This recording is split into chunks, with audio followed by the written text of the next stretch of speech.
Bonjour et bienvenue au Théâtre National de la Presse. Hello and welcome to the National Press Theatre. I'm Elizabeth Thompson with CBC. Today we have with us the Correctional Investigator of Canada, Dr. Ivan Zinger, who will be discussing his latest report. Avec nous aujourd'hui, on a le enquêteur correctionnel du Canada, Dr. Ivan Zinger, qui tiendra une conférence de presse sur son rapport annuel. Dr. Zinger? Bonjour. Plus tôt aujourd'hui, mon troisième rapport annuel à titre d'enquêteur correctionnel du Canada a été déposé au Parlement. Je souhaite consacrer mon mot d'ouverture aux aspects de la culture organisationnelle du Service correctionnel du Canada qui l'empêchent, à mon avis, de faire place au changement et de mettre en œuvre des réformes que le gouvernement a confiées à la nouvelle commissaire en septembre 2018.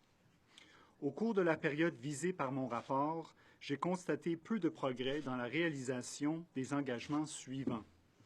Limiter aux obstacles aux visites en prison, accroître les contacts des détenus avec le monde extérieur et fournir aux détenus l'accès à l'utilisation supervisée du courriel et de l'Internet. Faire en sorte que l'éducation en milieu carcéral devienne une priorité, mettre en œuvre des plateformes d'apprentissage numériques, ainsi qu'améliorer l'accès aux possibilités d'études postsecondaires. En plus, respecter la pleine diversité et les besoins de la population carcérale, notamment les peuples autochtones, les Canadiens de race noire, les femmes, les jeunes adultes, les personnes LGBTQ+, et les personnes âgées et vieillissantes en pénitencier. Veiller à ce que les incidents de recours à la force fassent l'objet d'enquêtes complètes et transparentes, fournir des repas dont la qualité nutritionnelle et le contenu sont adéquats, et finalement veiller à ce que le service correctionnel soit un milieu de travail exempt d'intimidation, d'harcèlement et de violence sexuelle.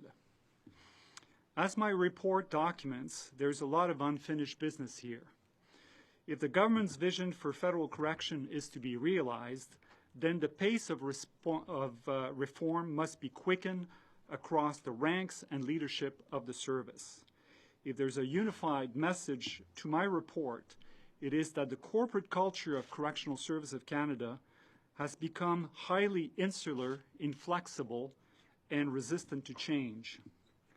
The three-case study included in my report suggests that certain ingrained habits, attitudes, and behavior have become barriers to reform. Though I have no mandate to fix elements of staff culture or labor relations, when misconduct or noncompliance with the rule of law creates problem or adverse effect for inmates, I have an obligation to report and to act upon them. In the first case study, entitled Dysfunction at Edmonton Institution, I found that both staff and management at this facility tolerated an established history of assaultive behavior perpetrated by a group of inmates against a subpopulation of protected status inmates. Evidence showed that recurrent verbal and physical assaults on protected status inmates, which included throwing food, bodily fluids, garbage, and other degrading and dehumanizing acts, were planned and orchestrated events that actually increased and escalated over a 3-month period. My findings suggest that cruel and callous nature of these incidents must be placed in the context of an organizational culture that an independent human resource consultant concluded 3 years ago ran on fear, suspicion, mistrust, intimidation, harassment, vulgar language, and other abuse of power and authority. And this was among staff members. What can only be described as a culture of impunity impacted on how staff treated and responded to inmates. An abusive workplace culture perpetuated staff misconduct and contributed to dehumanizing acts of violence amongst inmates. Both staff and management were aware of the repeated nature of the physical assaults and verbal abuse, yet took no disciplinary or remedial measures against the aggressor or step to protect the victims of these assaults and abuses. Though these incidents were initially reported and brought forward to senior management at Edmonton Institution by my office, it took over 3 months and the disclosure of indisputable video evidence to the Commissioner before even basic remedial measures were put in place. 2 other case studies help further illustrate the resistance quality of an organizational culture of the Correctional Service. In the first instance, 4 years of use of force reviews revealed a recurring pattern of deficient accountability, non-compliance with law and policy, and poor performance in managing use of force incidents at Atlantic Institution in New Brunswick. I found little evidence that implementation of a new engagement and intervention model introduced in the aftermath of the preventable death of Matthew Hines has made much of a difference in the manner, rate, severity, and level of force used at Atlantic Institution. Significantly, the reliance on pepper spray to manage tension and conflict behind bars has not diminished at this facility, nor indeed across the rest of the service. Finally, my office has been reporting on food issue in federal corrections for over 5 years now. We've made several recommendations, none of which has been action, and things have not changed for the better. A recent internal audit conducted by the Correctional Service confirmed several deficiencies previously reported by my office, including inadequate per diem, less than $6 per day per inmate is spent on food. Inconsistent and substandard meal quality and portion sizes. Failure to meet the Canada Food Guide requirements, inordinate amount of food spoilage and wastage, failure to consistently follow special diets requirements. One of the most significant concerns revealed by this audit is that the Correctional Service roll out its food services modernization project in the absence of an updated policy framework. To this day, the Correctional Service has not provided any evidence that this project yield expected cost savings or other efficiencies. More significantly, the audit failed to drill down on the relationship between food and the order and safety of security of the institution. The audit did not examine lessons learned from the December 2016 deadly riot at Saskatchewan Penitentiary, which linked food shortages, inadequate portion, and poor meal quality at these facilities to rising levels of inmate tension and protest, factors that were eventually led to the riot. The rise of food as a commodity in the inmates' economy is not probed, nor is the fact that inmate canteen now supplement or even replace daily meals. These issues are top-of-mind concern at most institutions, yet the audit failed to acknowledge or bring them forward to management for correction. Dans sa lettre de mandat de septembre 2018, le ministre termine en encourageant la commissaire à instaurer au service correctionnel une culture d'autoréflexion qui lui permettrait d'accueillir les critiques constructives offertes de bonne foi comme étant des moteurs indispensables au progrès. Mon rapport est présenté dans le même esprit de collaboration et dans l'espoir d'inspirer et de promouvoir une culture d'autoréflexion, d'apprentissage et d'amélioration continue. Je vous remercie de votre attention.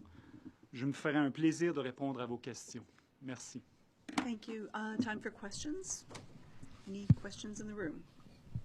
Abigail Bidman of Global. Hi, good morning, Dr. Zinger. I'm wondering, I wanted to ask about the issue of criminalization of addictions, and if you could speak to that, how it represents itself within the correctional system, some of the problems around that. Yeah, if you look at the profile of the inmate population, you find that over 75% have history of substance abuse. And that's an inordinate challenge for corrections to try to address addictions in corrections. In our view, the amount of money that is spent on treatment is far too negligible when you look at the nature and extent of the problem. I would argue that corrections has spent an inordinate amount of money on interdiction initiatives at the expense of harm reduction and treatment. The focus of your report, so thank you for allowing this question, but also in terms of criminalization of addiction and recidivism, can you speak to how often you see inmates coming back in due to relapse that get tied up with the justice system? Yeah, this is actually quite well documented. If you don't treat addictions, which often are considered mental health disorder, then the rates of recidivisms are actually terrible. So I think there is a real need to address this issue. Vous vous intéressez particulièrement à deux régions dans votre rapport et dans votre constat, c'est-à-dire Edmonton et la région de l'Atlantique, si je comprends bien. Il y a une phrase clé dans votre rapport qui dit une culture organisationnelle qui reste trop insulaire, défensive et résistante au changement. Sur ce plan-là, est-ce que on peut considérer que c'est généralisé d'un bout à l'autre du pays? Je suis conscient qu'on a utilisé certains cas et des cas qui sont très problématiques, qui ont été soulevés pendant la dernière année fiscale. Je vous dirais que le problème de cette culture est généralisé, je vous dirais, dans les établissements à sécurité maximum. Nous voyons aussi une utilisation de la force excessive, à notre avis, dans les centres régionaux de traitement, qui sont désignés comme hôpitaux psychiatriques par les provinces. Et aussi, nous sommes préoccupés par l'attitude et les routines dans les unités sécures pour femmes qui sont considérées à sécurité maximum. Alors, je vous dirais qu'il y a certainement des pénitenciers qui fonctionnent bien, où la culture n'est pas un problème majeur. Je crois que c'est, si je dois généraliser, c'est le cas dans les établissements à sécurité minimum et certains établissements à sécurité médium qui fonctionnent très bien. À quel type de réponse avez-vous eu droit pour l'instant? Je sais que le rapport vient d'être déposé en chambre, bien sûr, mais à quel type de réponse avez-vous eu droit à venir jusqu'à maintenant? Parce que, bon, j'imagine que Sécurité publique a obtenu le rapport en avance et également Service correctionnel. Pour l'instant, quelle a été la réception? Je vous dirais, cette année, c'était la première fois, à vrai dire, c'est la deuxième fois dans l'histoire de mon bureau qu'on a incorporé les réponses du service à nos recommandations à l'intérieur du texte même du rapport. Donc, les réponses à mes recommandations sont incluses dans le rapport et sont, si vous voulez, intégrées dans le texte. Je vous dirais que c'est un peu... la réponse du service, pour moi, est toujours médiocre dans le sens qu'il y a beaucoup de mes recommandations où la réponse du service ne répond pas directement à ma recommandation, que le service utilise sa réponse simplement pour dire le genre d'initiative qui existe actuellement au niveau des opérations, mais qui ne répondent pas au fond et à la substance de nos recommandations. I believe that the response of the service, which is now embedded in our report and is included right in the text, is overall mediocre. There are some, obviously, positive steps being taken, but overall, I'm not convinced that it represents the level of urgencies that is required in effort to address what is fundamentally a culture that is has issues with endorsing change. So I would say that I'm very much mixed about this. Yes, of course, we've spoken to you a lot about the overrepresentation of Indigenous people in prison. Since we've last talked to you, Senator Kim Pate has introduced the Senate bill to give judges discretion when it comes to mandatory sentencing. How effective do you think this bill would be in reducing that number if passed, and what else should the government be doing legislatively? I think it's a good bill in the sense that it addresses an issue, which is that mandatory sentences do disproportionately impact on Indigenous people. But it's not a panacea. I think this problem requires an awful lot of effort. A lot of them are upstream from the criminal justice system. And certainly when it comes to corrections, which is my realm of jurisdiction and mandate, I think there are steps that can be taken, bold steps to try to improve correctional outcomes for Indigenous people.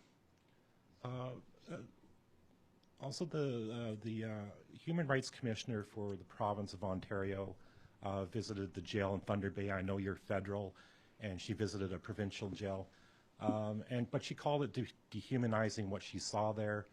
I suppose, is there anything from your report that provinces should take when it comes to the conditions in provincial jails? Well, I can tell you that if we look at the federal system in terms of conditions of confinement, the infrastructure in federal corrections is very old. We have 3 penitentiaries that are now over 100 years old. Most of the penitentiaries are over 40 years old, so Edmonton Institution is a good examples. The government back in 2015 did inject some new funds, and there were new units, 96-bed units that were built across the country to try to anticipate a growth of the inmate population, which never occurred. But those units are terrible designs. So I think it is possible to do good work and effective corrections and humane corrections in an old infrastructure, but it's not conducive of long-term rehabilitation, in a sense that efforts are required that are Herculean in nature to try to do good corrections in an environment that was built and designed for administrating punishment under a very different philosophy, some of which dates back from 100 years. Teresa Wright, Canadian Press. Hello. I'm just picking up on when you said that you felt the response from Correctional Services Canada has been mediocre. And you mentioned also some of the findings in this report were you found these things before and that they weren't acted upon. How much responsibility do you think that Correctional Services Canada is taking, and should Canadians be concerned about the safety of inmates in Canadian prisons?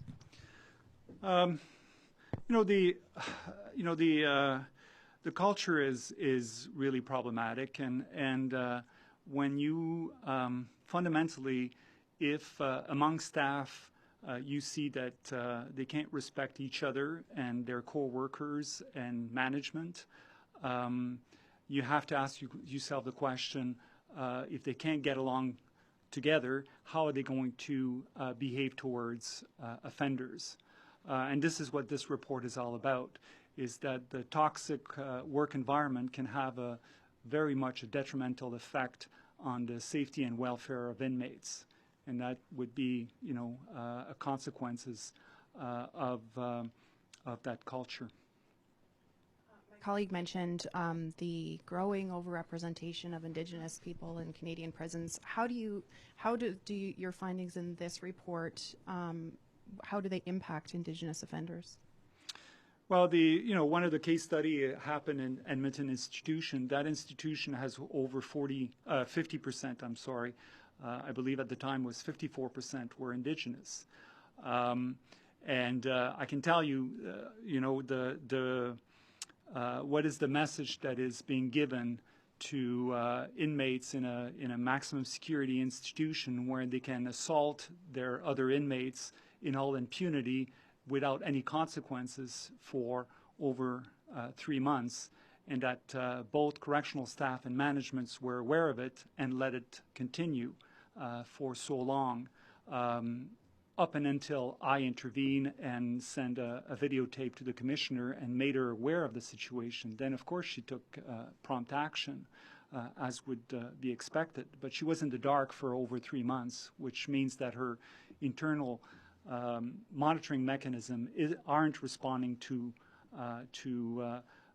correctly, as you would expect.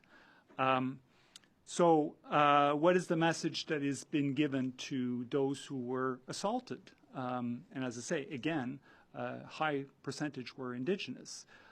When they get assaulted and nobody cares and are indifferent to humiliating acts and verbal and physical assaults, how are they going to come out of prison in terms of their trust towards correctional officers and law enforcement communities?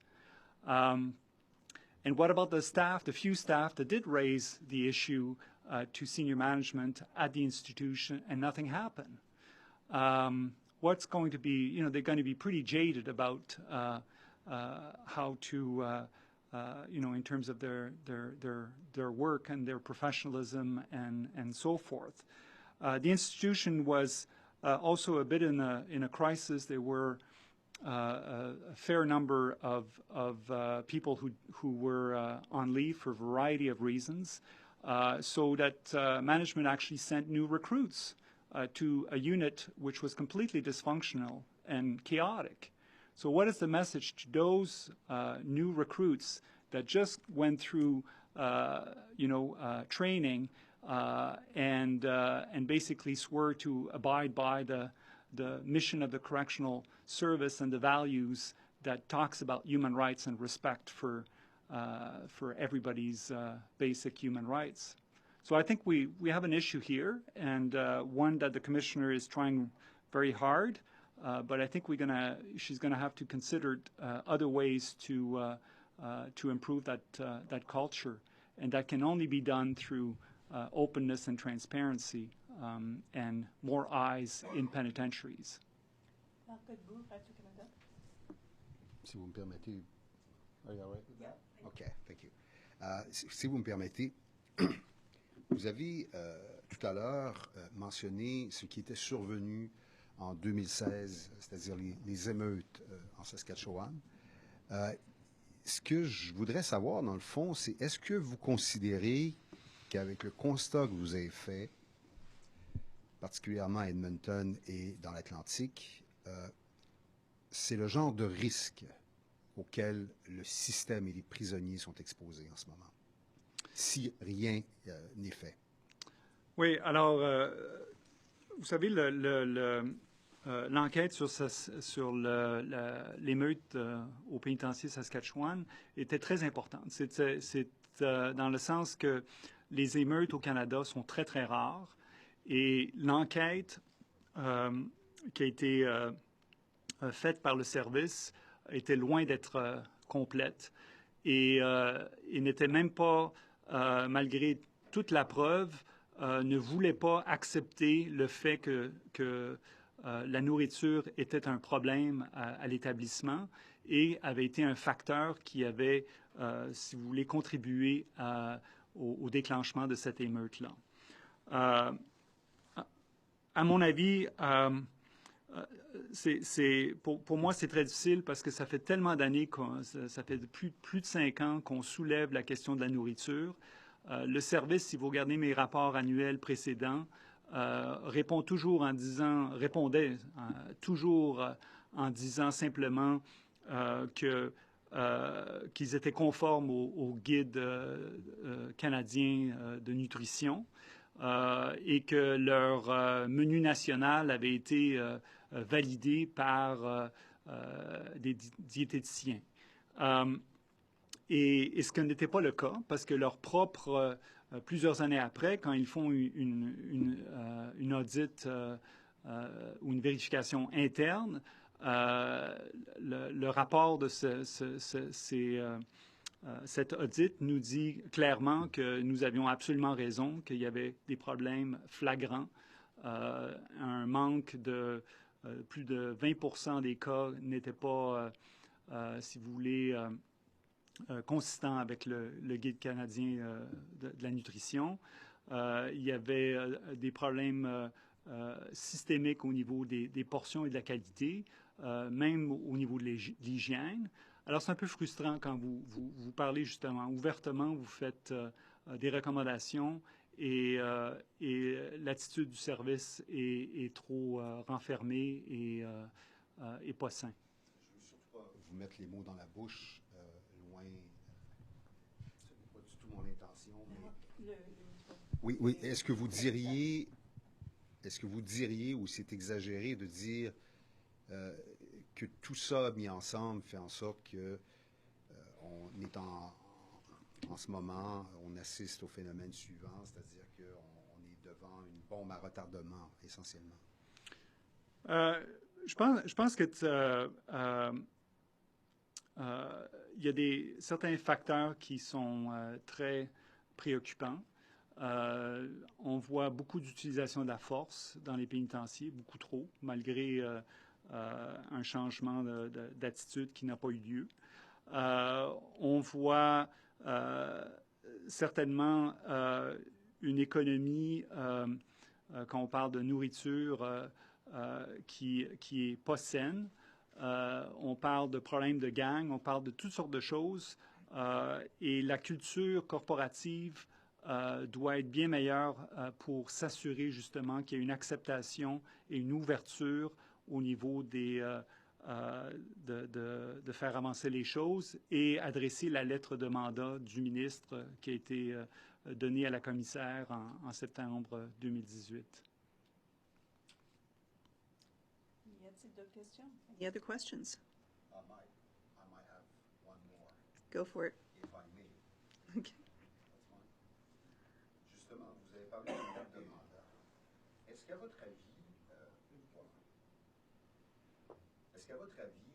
évidemment, il y a un mandat, il y a une lettre de mandat, et quand vous voyez que des choses comme ça ne bougent pas, ou à peu près pas, quel devrait être le rôle du ministre de la Sécurité publique dans des circonstances comme celle-là? Je pense que le ministre a fait son travail en donnant des instructions claires à la commissaire, et c'est à la bureaucratie de refléter, si vous voulez, les engagements qui ont été donnés à la commissaire. Je vous dirais que, pour moi, une des choses que le service correctionnel pourrait faire pour s'assurer justement que ces engagements deviennent réalité et sont mis en œuvre beaucoup plus rapidement, je vous dirais, c'est d'ouvrir les pénitenciers et les ouvrir. On parle de plus d'accès aux avocats, plus de surveillance externe. Il y a des comités aviseurs de citoyens qui sont créés par le règlement, qui manquent de ressources pour faire leur travail. On pourrait certainement ouvrir les pénitenciers à plus d'organisations culturelles et d'ONG pour donner de la programmation et des services aux détenus. Et ça, je crois que ça devrait être quelque chose qui devrait être endossé pour permettre à la commissaire que quand il y a des cas comme ça de mauvais traitement, qu'elle ne se base pas seulement sur le système de plainte et grief, qui n'a pas, dans le cas d'Edmonton, qui n'a rien donné, qui ne se base pas sur les revues d'utilisation de la force, qui, encore une fois, n'a rien donné. Alors, je pense qu'il faut ouvrir les pénitenciers pour s'assurer que ce genre de situations ne se répètent pas dans le futur. Any other questions? Y a-t-il d'autres questions? Thank you very much. Merci beaucoup. Merci.